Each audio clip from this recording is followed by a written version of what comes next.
A new wave of Democrats is entering the Congress, of course. One of their top interests, they say, one of their top public policy priorities, disarming the population. Just a decade ago, about a quarter of candidates backed by the NRA were, in fact, Democrats. Now the number of NRA-backed House Democrats is 3.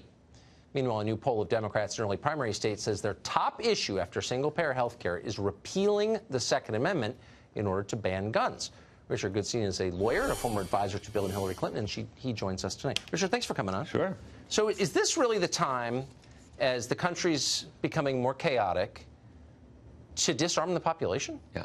So I can't really speak for these people who responded to this poll. I can tell you what Nancy Pelosi is talking about, what House Democrats are talking about, which is background checks, which 90% plus of the public supports, which got 54 votes in the Senate when it was Toomey and Manchin putting a bill to require gun background checks. No, I mean, we've been through this a million times, Yeah. but if Democrats polled in what seems like a legitimate poll say their number 2 issue after socialized medicine is repealing the Second Amendment, preparatory to disarming the population, you know, there are going to be calls for that. If the voters want it, you know, their representatives will call for it. Is this the time, and shouldn't it make the rest of us a little nervous as America's getting crazier, obviously, to disarm normal people? Yeah.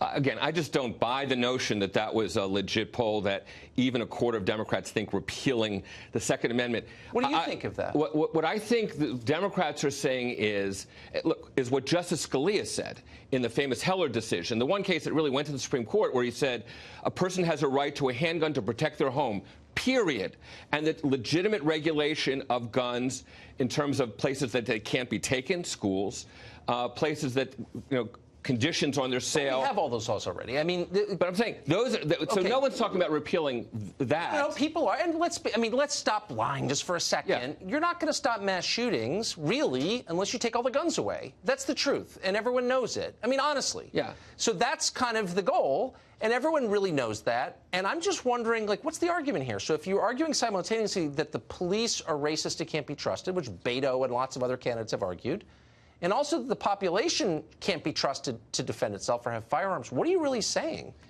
I think what Democrats are saying, and frankly, Republicans wish they had been saying it, because the ones backed by the NRA, Barbara Comstock, Mike Hoffman in Colorado, lost to Democrats saying we want background check laws and so forth. And what they're saying is that things have gotten out of whack. The United States is unique in the world. It's not a mental health problem. There are mental health problems everywhere else in the world, but we have this horrible gun problem here. No, but actually we don't, because most Americans are not a threat to anybody. And this is what makes me nervous, is a small percentage of people commit the overwhelming majority of shootings, but we're not thinking clearly about how to disarm them. All of these laws apply to me. I pose no threat to anyone, and I really want to be able to defend myself. I know you do too.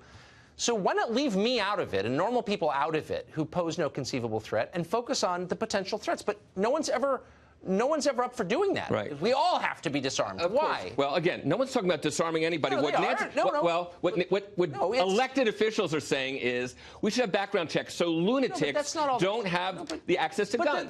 The most recent shooting, and many of these shootings, have been committed by people who went through background checks. Stephen Paddock went through a background check. The latest shooter, obviously, who you just saw in California, went through a background check. The truth is, it's not just background checks, which nobody really opposes. It's limiting the kind of firearms you can buy, limiting the size of the magazines you can use, limiting the kinds of ammunition you can purchase.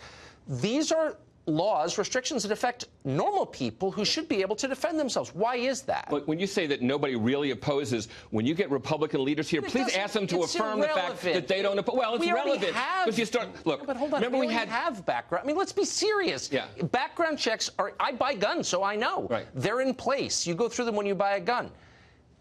Why would a magazine restriction or an ammo restriction or a so-called assault rifle restriction apply to me? Why am I not trusted to buy any kind of gun I want? I'm confused, honestly. Well, again, the analogy I would use is to the ways we basically made cars safer. There used to be a lot more fatalities on the road, and we instituted things like seat belts and airbags and other things, vehicles that could basically crush without crushing the passenger. And background checks is the first way to go. No, but then why? No, sincere question, though. The assault rifle ban, a gun that looks scary, should be banned, okay? That's the position, and a lot of candidates say they should be confiscated. Why should my right to buy that gun be abridged? Why can't I be? No, it is, though. Well, no one's being. If you object to being. Why shouldn't I be able to buy that gun? I'm an American citizen. I don't pose a threat to anybody. Why can't I have that gun? I think the concern is that people get their hands on assault weapons who commit these crimes. If you want to use your assault weapon on a range, guess what? Go to a range and keep your gun there and use it there. Maybe I want it in my house. And why? I don't understand. So you want an assault weapon to defend your house. What you're saying is we don't trust the population of the country. We don't think you're autonomous. We don't think you ought to be able to make these decisions for yourself. We just don't trust you. And I'm saying, why would I ever vote for someone who wouldn't trust me to have an AR-15 at home, honestly? Well, again, it's like saying we didn't trust people to drive without seatbelts or airbags and so forth, but we instituted things that were going to make people safer. What we're saying is that... but you don't use a car to defend yourself. And you do use a firearm to defend yourself. And why wouldn't you trust... People. No. Why wouldn't you trust? There are 330 million people in the country. Hundreds of millions of them pose no conceivable threat to anybody.